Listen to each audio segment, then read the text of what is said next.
Hello friends, welcome to digital classes. Digital classes में आपका स्वागत है। आज की वीडियो के अंदर हम डिस्कस करेंगे बेस्ट फर्स्ट सर्च एल्गोरिथम के बारे में। बेस्ट फर्स्ट सर्च एल्गोरिथम, देखिए सर्च एल्गोरिथम क्या होता है, इससे पहले वाली वीडियो लेक्चर के अंदर हम डिस्कस कर चुके हैं। अगर आपको नहीं पता तो इससे पहले वाला वीडियो लेक्चर जिसमें हमने हिल क्लाइंबिंग एल्गोरिथम के बारे में डिस्कस किया था वो आप देख सकते हो। तो बेस्ट फर्स्ट भी एक सर्च एल्गोरिथम होती है जिसे ग्रीडी एल्गोरिथम भी बोला जाता है। यह algorithm always select the path which appear best at that moment. किसी पर्टिकुलर मोमेंट के ऊपर जो बेस्ट पाथ होगा उसे फाइंड करके उसके और मूव ऑन करती है ये algorithm. It is the combination of DFS and BFS, depth first search algorithm और best breadth first search algorithm, इन दोनों का कॉम्बिनेशन होता है। देखिए डेप्थ फर्स्ट सर्च क्या करती थी कि अलग अलग लेवल के ऊपर मूव ऑन करती थी किसी पर्टिकुलर के लिए, कि मतलब पहले लेवल 1 फिर लेवल 2 फिर लेवल 3 तक मूव करके किसी पर्टिकुलर नोड का फिर दूसरे नोड का मूव ऑन करते थे। सेम बीएफएस क्या करते थे, पहले पूरा एक सिंगल लेवल को कर्म पूरे एक सिंगल लेवल को सर्च करने के बाद फिर वो सेकंड सर्च लेवल पर जाती थी, फिर थर्ड पे जाते थे। इस तरीके से वो ट्रैवर्सिंग करती थी। तो डेप्थ फर्स्ट सर्च और ब्रेथ फर्स्ट सर्च दोनों का कॉम्बिनेशन होता है आपका बेस्ट फर्स्ट सर्च। मतलब दोनों का ही यूज करते हैं इसके अंदर हम, कि किसी पर्टिकुलर कंडीशन के ऊपर ये बीएफएस का यूज करता है, किसी पर्टिकुलर कंडीशन के ऊपर डीएफएस का। तो दोनों ही फीचर इसके अंदर यूज होते हैं। It uses the heuristic function and the search, मतलब ये ह्यूरिस्टिक फंक्शन का यूज करते हुए काम करती है। Best first search allow us to take the advantage of both the algorithms with help the best first search at each step we can choose the most promising node, कि हम इसका use करते हुए मोस्ट प्रोमिसिंग नोड या वो node जिससे कि हम गोल स्टेट की तरफ पहुंच सकते हैं उसको चूज करते हैं। In best first search algorithm we expand the node which is closest to the goal node, कि हम सिर्फ उसी नोड को ही एक्सपेंड करेंगे जो नोड हमारी गोल नोड की तरफ बढ़ रही होगी या जो हमें गोल नोड की तरफ पहुंचा सके, और जिसकी कॉस्ट क्या होगी, कम होगी।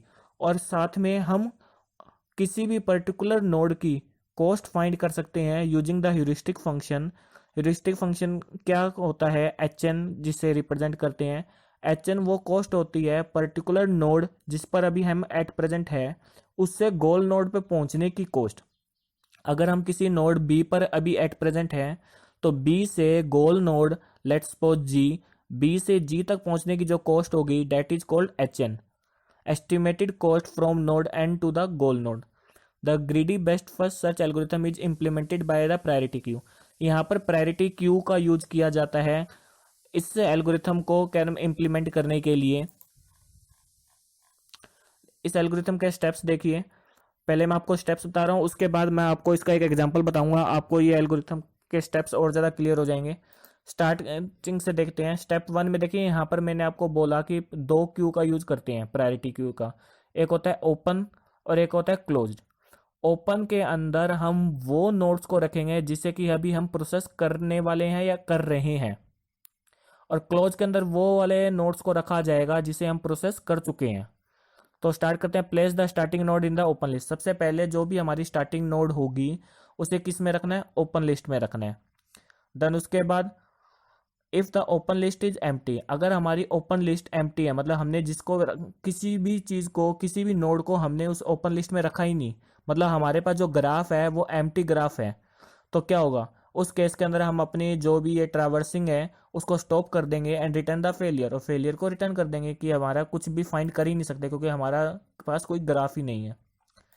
रिमूव द नोड एन, मतलब ओपन लिस्ट में से अब रिमूव करेंगे उस नोड एन को।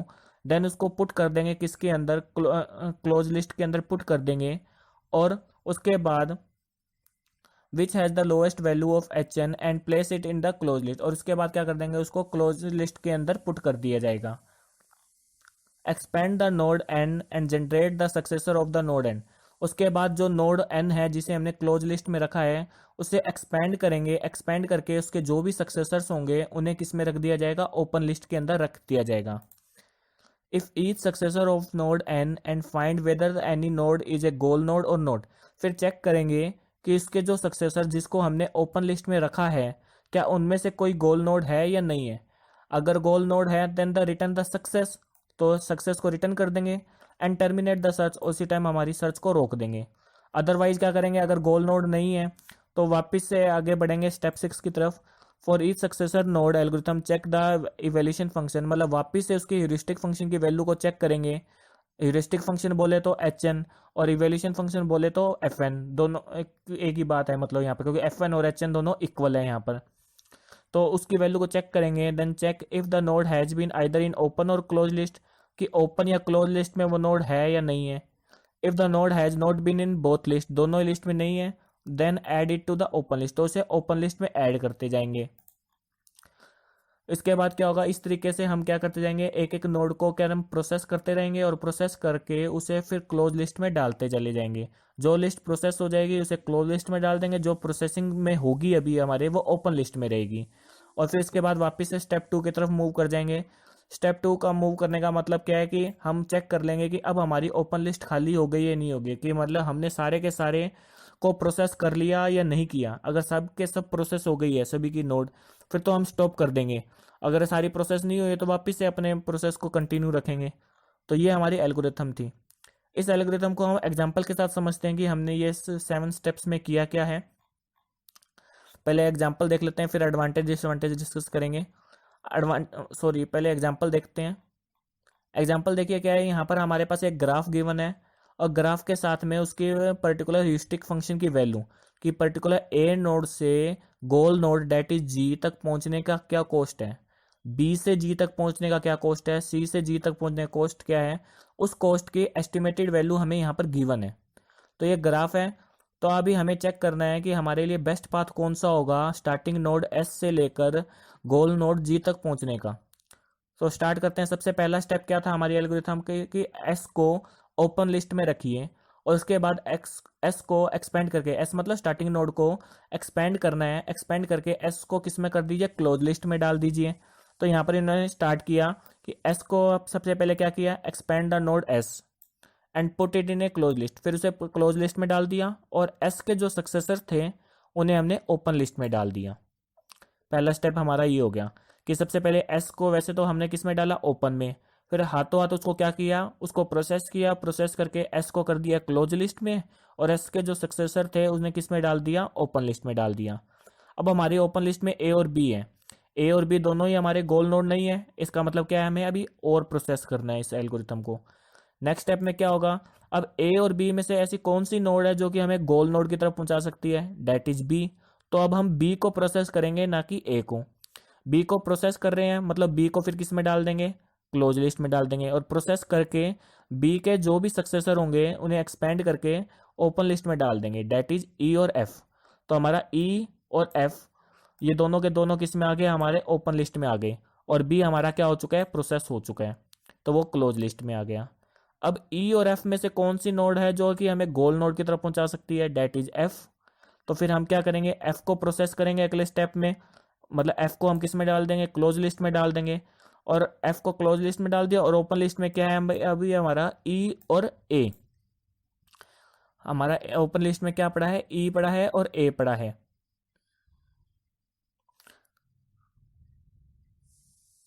देन उसके बाद आइट्रेशन 3 में गए, आइट्रेशन 3 में जाकर एफ को प्रोसेस करेंगे क्योंकि वो उसका सक्सेसर क्या है, आई और जी। आई और जी को हमने ओपन लिस्ट में डाल दिया। जैसे ही हमारा जी ओपन लिस्ट में आ गया, मतलब हमारी गोल नोड ओपन लिस्ट में आ जाती है, उसी टाइम हम क्या करेंगे, अपनी एल्गोरिथम को क्या कर देते हैं, स्टॉप कर देते हैं। तो उसके बाद क्या होगा, जी को हमने अपने क्लोज लिस्ट में डालना है और उसके बाद हमने अपनी जो ट्रैवर्सिंग है, जो सर्चिंग है, उसको स्टॉप कर देना है। तो अब हमारे जो क्लोजिंग लिस्ट है उसमें पहले एस था, फिर बी था, एफ था और जी जैसे ही ओपन लिस्ट में आया उसको हमने क्लोजिंग लिस्ट में डाला और डालते ही हमने अपने प्रोसेसिंग को यहाँ पर स्टॉप कर देना है। तो इस तरीके से हमने जो प्रोसेसिंग की, जो सर्चिंग की, पहले एस से बी, बी से एफ, एफ से G, and the final solution of the path is this. तो ये तरीका होता है बेस्ट फर्स्ट सर्च एल्गोरिथम का। इसके बाद आता है इसके एडवांटेज और डिसएडवांटेज के बारे में भी बात कर लेते हैं। पहले एडवांटेज देखते हैं। Best first search can switch between the BFS and DFS, कि ये BFS और DFS दोनों एल्गोरिथम, बेस्ट फर्स्ट सर्च और डेप्थ फर्स्ट सर्च एल्गोरिथम के बीच में क्या कर सकती है, स्विच कर सकती है। किसी पर्टिकुलर टाइम पर अगर हमारी एल्गोरिथम को लगता है कि BFS is better than DFS तो वो BFS की तरफ मूव कर जाएगी, अगर DFS बेटर लगेगा तो DFS की तरफ मूव कर जाएगी। मतलब कभी अगर हमें ब्रेथ में मतलब एक सिंगल लेवल के ऊपर मूव ऑन करना है, ट्रैवर्स करना है, तो BFS का यूज़ करेंगे। अगर डिफरेंट डिफरेंट लेवल के ऊपर मूव करना है तो DFS का यूज़ करेंगे। तो ये इसका एडवांटेज है दोनों फीचर्स को यूज़ करना। This algorithm is more efficient then BFS and DFS। दोनों से बेटर है। क्यों बेटर है? क्योंकि वो दोनों फीचर्स को यूज़ कर रही है। डिसएडवांटेज क्या है? डिसएडवांटेज क्या है कि वर्स्ट केस के अंदर इसका it can behave unguided DFS in A worst case scenario. Worst case के अंदर अनगाइडेड की तरह काम करेगी। मतलब जहां पर उसको मतलब पता है कि उसका DFS से सॉल्यूशन मिलने वाला है, तो क्या होगा उस केस के अंदर भी पॉसिबिलिटी क्या है कि ये BFS का यूज़ करें। कि कई ऐसे केसेस होंगे जिससे कि हम DFS के वर्स्ट केस को इजीली सॉल्व कर सकते हैं, तो उस केस में ये ना यूज करके किसी दूसरे का यूज करें। तो ये इसके लिए डिसएडवांटेज रहेगा कि जहां पर BFS बेटर है वहां पर अगर ये DFS का यूज कर ले, या जहां पर DFS बेटर है वहां पर BFS का यूज कर ले, तो वहां पर ये इसका प्रॉब्लम क्रिएट होगी। It can get stuck in a loop as a DFS। कि जैसे DFS एल्गोरिथम लूप्स के अंदर स्टक हो जाती है, मतलब फंस जाती है, वैसे ही ये एल्गोरिथम भी अगर DFS लूप के अंदर स्टक हो जाएगी। This algorithm is not optimal. ये हमेशा ऑप्टिमल सोल्यूशन नहीं देती। ऑप्टिमल मतलब बेस्ट सोल्यूशन हमें प्रोवाइड नहीं करती है। तो ये था आपका बेस्ट फर्स्ट सर्च एल्गोरिथम के बारे में। अ, इससे पहले हम वीडियो को ख़त्म करें, मैं आपको बता दूं कि हमारी वेबसाइट है, इस पे जाकर भी आप इस टॉपिक के या अदर आर्टिफिशियल इंटेलिजेंस के नोट्स को देख सकते हो, रीड कर सकते हो। आज की वीडियो